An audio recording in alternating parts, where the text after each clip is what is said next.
So, question of the day. Do you think it's possible for a native speaker to speak incorrectly? I read a post today about somebody saying that they're bad fluent, basically like that they can effortlessly speak their target language and think in their target language and dream in their target language, but all the things that pop in their head are bad, like they're not correct examples. So I kind of went and I read through the thread and tried to find a concrete answer to whether or not they kind of exclusively study through textbooks. It wasn't quite there, but from what I could gather, most of the people replying to this at least were all talking about like formal studies, like people saying, I wish I could go back to school. You know, I'm going to move to my target language country and take formalized classes.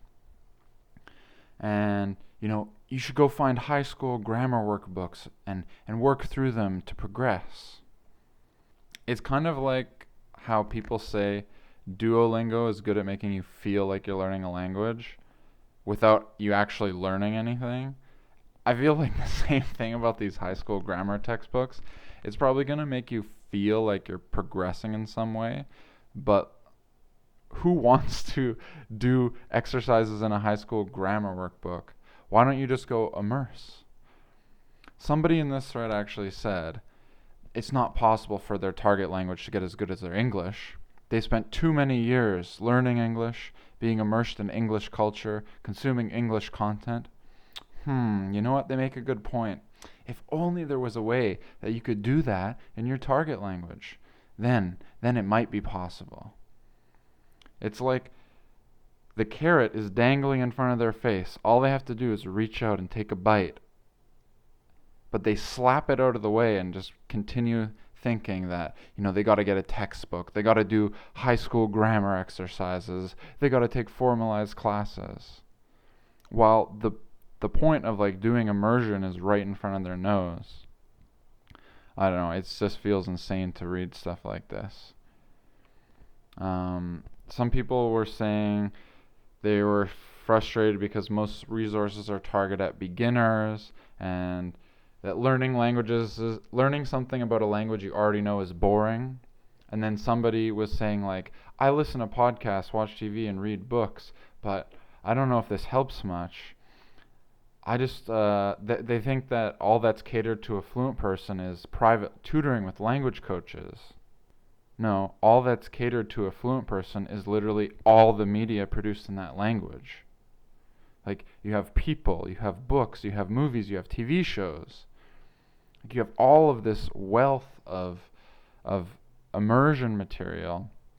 If you're actually fluent and you want to improve your speaking and writing, you could go talk to people. You could go write things and get feedback on it from, online or whatever. And yeah, it just feels like there's just the obvious answer. People are even saying it themselves and yet still missing the point. And it's kind of funny to read. Like, it makes me feel good that I have like realized this thing about immersion and made so many big strides by doing immersion. But it's also sad because you see all these people struggling and talking about immersion, but not getting the point that they should do more. And yeah, I wish more people would realize that that is the key to it. I mean, I'm not fluent yet, so I don't know if it is the key, but once I am, I'll let you know. It seems like it is so far. I've made the most improvement out of any sort of thing that I've ever tried, so I'm going to keep doing it. And I think it goes back to something else I said in another video, which is like, well, you look at learners like Matt versus Japan, like Katsumoto, and you see their results, and then you just emulate what they did to get those results. And you should probably get those results too. Like, it's probably not the case that they have some crazy brain or, some genetic variation that allows them to do this. Maybe that would be the case if we've never ever seen anybody get to fluent levels. But more and more, as people catch on to immersion learning methods and posting about their progress, you see more and more it's not the case that there's something special about these expert learners. It's that they just kept doing it, they kept immersing, and they kept going. So that's what I'm going to do, and hopefully that's what you're going to do too, and you're going to learn your language to whatever level you want. And that's all I got today. Thanks for listening. Talk to you next time.